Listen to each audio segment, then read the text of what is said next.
Hi Scorpio, welcome po sa ating channel at ito ay inyong daily gabay tarot reading for February 16, 2025. Please be reminded kung naka-resonate kayo, comment down. Kung hindi kayo naka-resonate, ibigay niyo po sa iba kasi channel reading po ito. This is for you Scorpio ngayong February 16, 2024.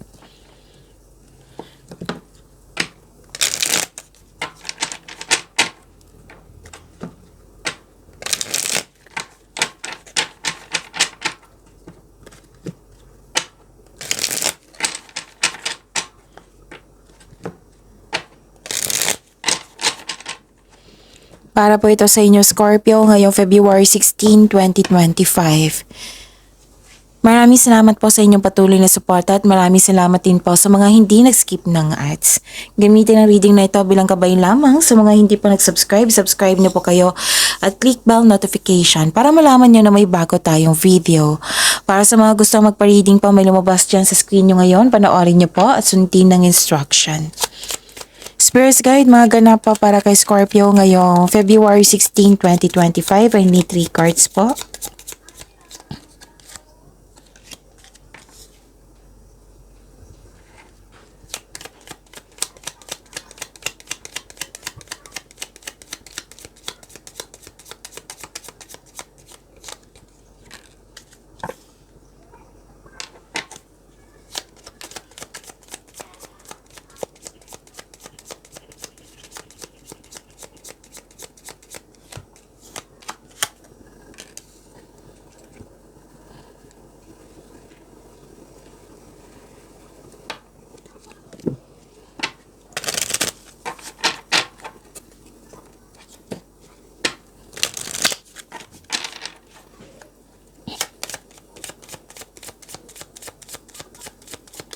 Spirit Guide, mga mensahe pa para kay Scorpio ngayong February 16, 2025.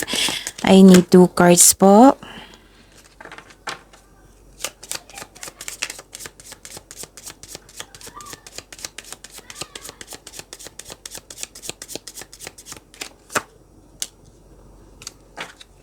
Okay, Scorpio. Okay, Scorpio. Ngayong February 16, 2025, may solusyon sa inyong problema, may sagot na sa inyong mga katanungan. Oo. May nakita rin ako ditong gumagawa kayo ng password or passcode. At may nakita rin ako ditong yung may na-achieve kayo ngayon. Let's say, may gusto kayong kunin or bilhin, nakuha mo na. May nakita kong ganyan. May proposal akong nakikita dito. Proposal, commitment, promises, nag-uusap kayo, nagkaroon ng deal, nagkaroon ng signing of contract. Pumirma ka dito nakikita ko dito. At saka may nag-uusap regarding sa marriage contract. May nakita rin ako ditong, anong tawag nito? Pwedeng proposal ito na sa pag-iibigan, pwedeng engagement party, pwedeng may ganap na engagement, pwedeng kasal, ikakasal. May nag-uusap sa marriage contract dito, okay? Pero then kakapasok mo lang sa relasyon, nagkaroon kayo ng kasunduan sa isang tao. Pwedeng kakasimula mo din sa trabaho.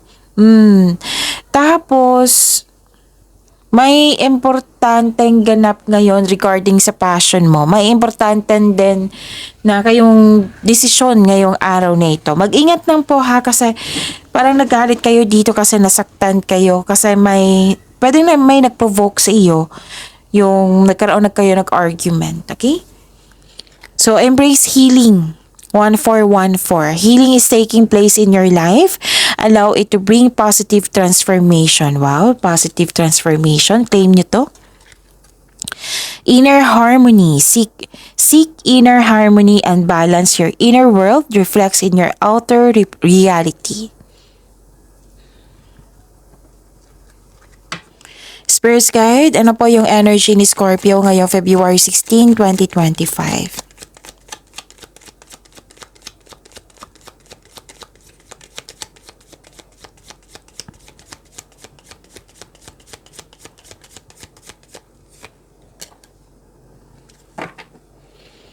May nakita, okay. Mag-reading sana ako eh. So, Spirit's Guide, clarification po sa card na ito para kay Scorpio. Ngayong February 16, 2025.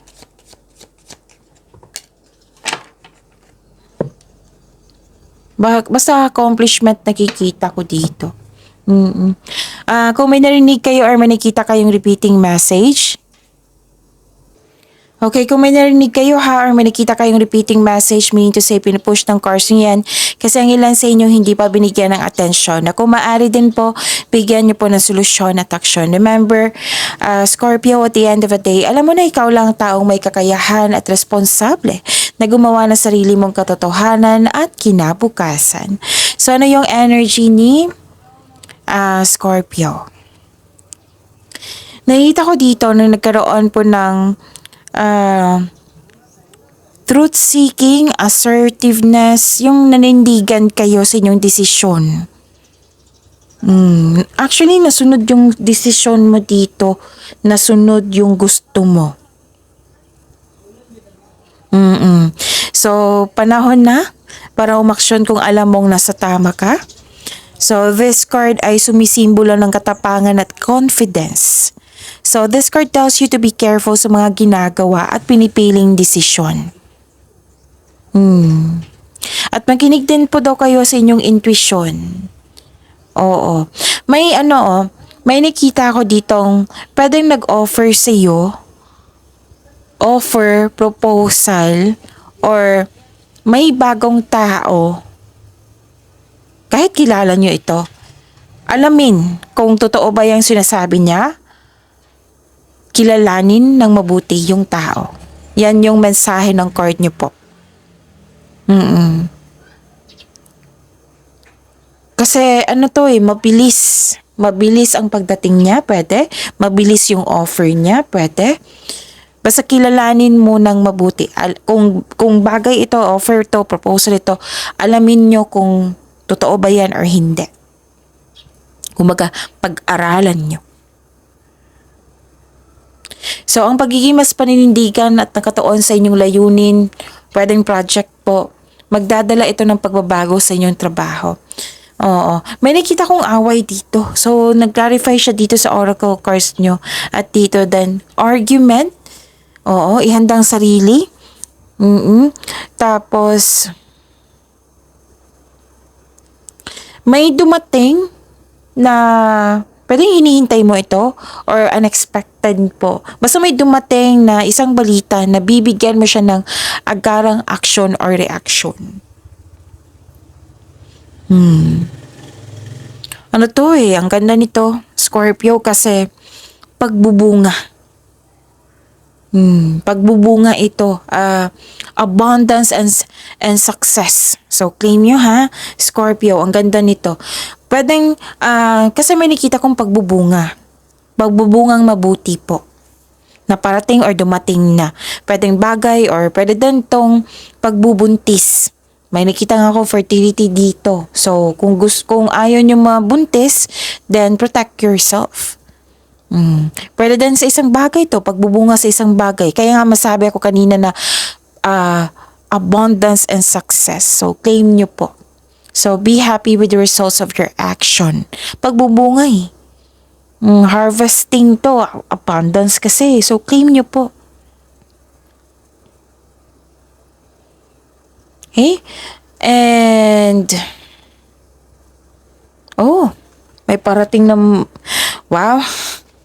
Buti nakita ko, magiging excited ka, magiging happy ka kasi nakita ko rito makaka-receive ka ng malaking pera or unexpected opportunity na magugustuhan mo.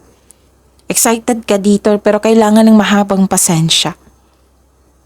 And may reminder ang card niyo po dito, Scorpio, na to remember to practice self-love. And you're receiving love, nagkaroon ng creativity, so expect na magiging busy kayo ngayon. Nagkaroon ng growth, nagkaroon ng pag-level up, nagkaroon ng expansion. May nakita nga ako dito na mother figure. Pwedeng kayo ito, pwedeng inalagaan kayo ng mother figure. Pag-aalaga to Pag-aalaga sa gamit, pag-aalaga sa pamilya, pag-alaga sa iyong career and money, pwede. Marami na kayo na pagdaanan sa nahirap sa buhay. So, ang ilan dito ay pwedeng bumili kayo ng isang bagay para sa bahay. Pwede din nagpasalon kayo ngayon, nagpamassage, yung self-care, you're taking care of yourself. Or, yun nga, pwedeng may bago kayong gamit ngayon. Oo, na-highlight dito eh.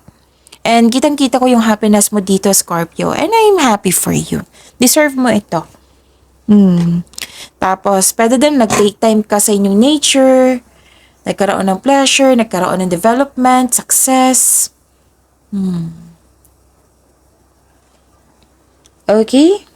Yun. Diba? Ang ganda. Claim niyo po iyan, ha? Abundance. Spirits guide. Career and money pa ni Scorpio ngayong February 16, 2025.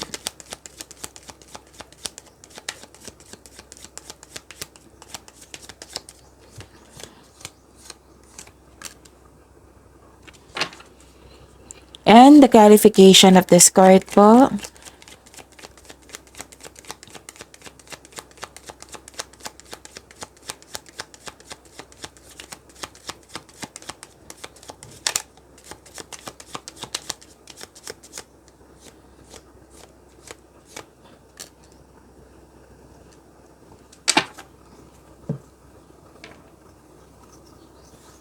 Okay. May concern kayo sa mahilig magmanipula dito. Makinig po daw kayo sa inyong intuition, sabi ng card niyo po, Scorpio. Parang hinahayaan mo ang tao na masaktan ka or hindi ka ready sa, nahihirapan ka sa paggawa ng desisyon dito. Nabibigatan. Okay, Scorpio? Nakita ko rin dito na nagkaroon po ng parang nagpapadala sa takot kaya nabibigatan kayo sa paggawa ng desisyon. So this card asks you to calm and balance. Calm, relax, pagbalanse sa inyong emotion para mabigyan niya ng solusyon. At nakita ko rin dito na nagkaroon po ng may concern kayo sa materialistic na tao. Pwede din na may mensahe pang card nyo dito.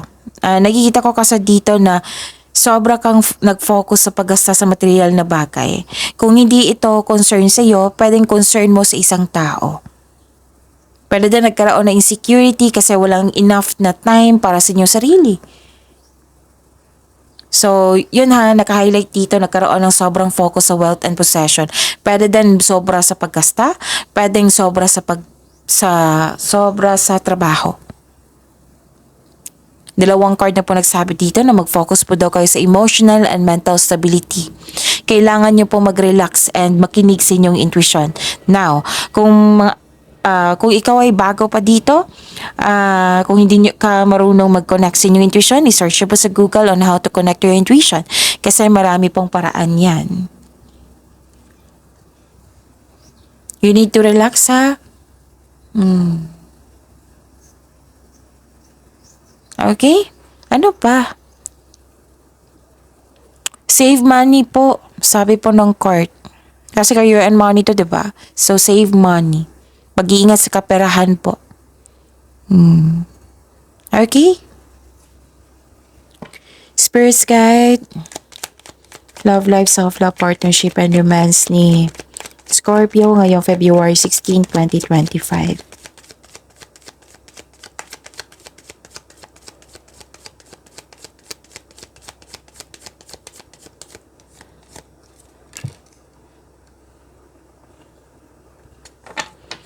And the clarification of this card po.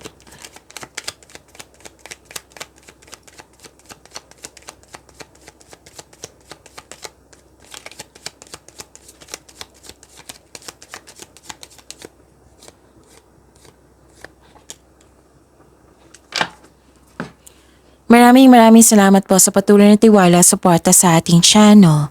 At maraming salamat din po sa mga hindi nag-skip ng ads. May gustong makipagkita sa iyo, Scorpio, ilang araw na to. Ako hindi ako nagkakamali ha. Oo, sinabihan ko din yung kakilala ko na Scorpio. Oy, may gustong humingi ng sorry sa iyo. Oo, kasi ilang beses na eh. It might be fixed na to. Oo. Antayin na lang natin. Baka gagawa na siya ng action. Action na to eh. Kasi gusto niya. Gusto na niya makipagkita. Gusto niya humingi ng sorry. So kung araw-araw kayo nakasubaybay dito sa ating reading, pansin nyo, may hingi ng sorry sa inyo. Sobrang guilty siguro nito. Gusto niya humingi ng tawad. And pero din may nakita ko dito na hindi ka kontento sa kinikita mo, sa sitwasyon mo ngayon, sa love life, sitwasyon mo sa sarili mo, posisyon mo sa trabaho, basta may hindi kontento. So sabi ng card dito, there is something better for you. Kaya kung na-disappoint kayo, okay, kaya itong disappointment na ito is temporary lamang. So it might be magpa-approach na yun, maghihingi na sorry sa iyo. Or atas abante ito. So kung gusto mong malaman kung sino iyan eh, pwede nyo itanong sa inyong intuition kung sino iyan. Kahit itong lumalabas sa inyo. Okay? Ano pa? Nakita ko rin dito na nagkaroon po ng lumakas yung intuition nyo. Malakas yung intuition. Parang nagsaliksik kayo dito para may makuha kayong kaalaman. May changes po. May nakatanggap kayo ng wisdom message, common sense, awareness. Sabi po ng card niyo po dito, listen to your intuition. Kung mayroon kang emotional intelligence, this will lead you to the answers you need about your romantic urges. Sa mga single dito at sa mga marelasyon sa buhay mag-asawa, the advices, trust your feelings instead of overthinking or overanalyzing. Yes, nag-overthink kayo. Ang ano pong dapat gawin? Trust your feelings. Trust yourself. Trust your own counsel first. So may malalaman kayong sikreto mula sa isang tao. Makinig po daw kayo sa inyong intuition. Naghahanap kayo ng sagot sa inyong mga katanungan dito. So yung sabi ng card nyo kanina na the advice is to clear your mind and ask your heart for the answers you seek. Nasa iyo na po yung sagot sa inyong mga katanungan. Kaya nga, di ba, sabi ng card nyo dito na makinig kayo sa inyong intuition. Trust yourself and listen to your intuition. Don't worry, you are divinely guided po dito. I-pray nyo po yung mga nararamdaman mo. Tapos, yung overthinking, kailangan ma-stop na yan. Scorpio, alam naman natin na hindi yan nakabuti sa iyo. Sa mga hindi nakaalam, yung overthinking nakaka-drain din yan ng energy. You should stop overthinking, ha? Kasi, kailangan mong bigyan ng attention para kasi overthinking can lead you to magkaroon ng hesitation. Can lead you to ma-drain yung energy mo. Magkaroon ng doubt, mawalan ka ng tiwala sa iyong sarili. Instead na magkaroon ng nag-iisip ka para makagawa ka ng choices or decision, nalilito ka na. You should stop. Yung paulit-ulit mo lang na iniisip, bigyan nyo ng solusyon. Kung hindi pa kaya, then change the channel. Yung parati kong sinasabi sa inyo na time, mindfulness cues and time for reflection, yan, nakakabuti yan. Tutulungan ka na yan yung mga paraan para ma-stop yung overthinking na yan. Kaya nga may sabi dito, embrace healing, inner harmony. Okay? So, sa mga nanibago dito, may pagbabago po na parating. So, prepare yourself or may ganap na pagbabago na ngayon. So, prepare yourself and embrace the transformation. Okay?